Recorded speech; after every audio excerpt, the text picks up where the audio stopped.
to my channel, and this is chapter 31, Best Laid Plans. Let's get started.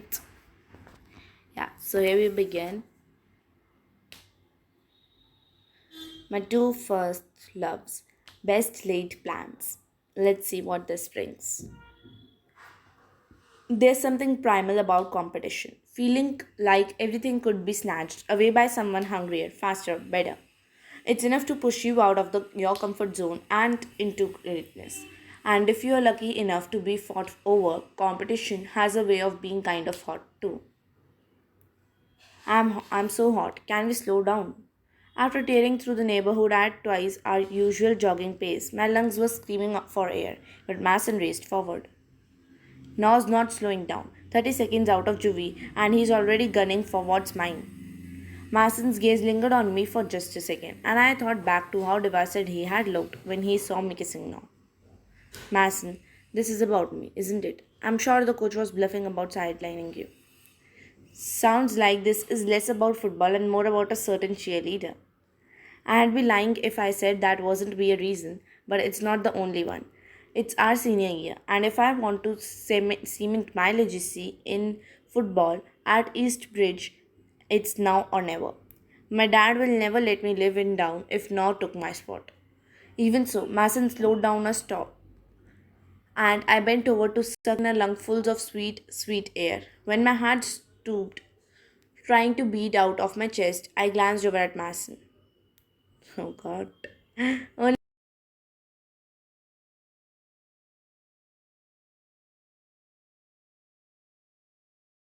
drills.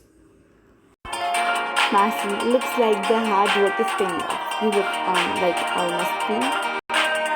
Mason's eyebrows shot up in surprise, and my face warmed over. I quickly backpedaled. I just mean, if physics counts, you might have a shot at this thing after all. Thanks to the vote of confidence. If we are done with the pep show, we should get back to running. We have had a good lot of ground to cover. All this sprinting had better work. I feel like we are training off for the Olympics, not varsity sports. I know it seems like overkill, but it's bigger than high school football. This is my chance to really carve out my future. The recruits always come out in full force for the homecoming game. If they see me play, college offers will come rolling in.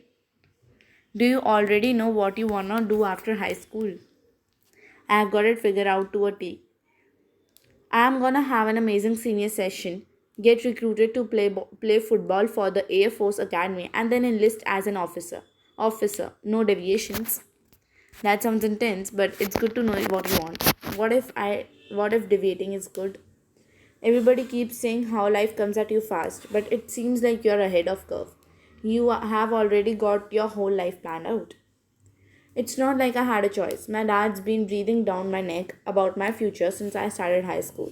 He went to the Air Force Academy himself, so he's always insisted it was the way to go for me. It always surprises me that my dad's more chill than yours in some ways. We need to draw out a start sheet ranking them in categories like course, curfew, grades. Only us kids of strict parents could understand. Though I'm sure you have got something planned for your future too, right? I wasn't sure what to say. How was I qualified to decide my whole life when I didn't even know who I was yet? How was Mason so sure? He knew what he wanted, and he was disciplined enough to make it happen. I scrambled to come up with something convincing sounding. I think I'm gonna be a professional cheerleader, go to med school like my dad, do something with photography. Yeah, I think that's your passion. Are you applying for art school or something? Yeah, totally. I have totally researched my art schools. Right. Mason didn't seem to buy it, but before he could push the subject, we came upon the stretch of the block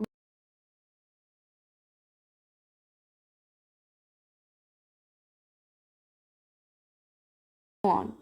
I lengthened my strides and pulled ahead, but his height more than made up the gap. We thundered down the sidewalk, neck and neck. I closed in on my house, stretched out my palm to slap the familiar siding, only for Mason to beat me to it. Victory. I demand a rematch. You really think you can keep up with me? I have seen your football drills. Trust me, cheerleading practice is twice as hard. We can put that to the test if you really like.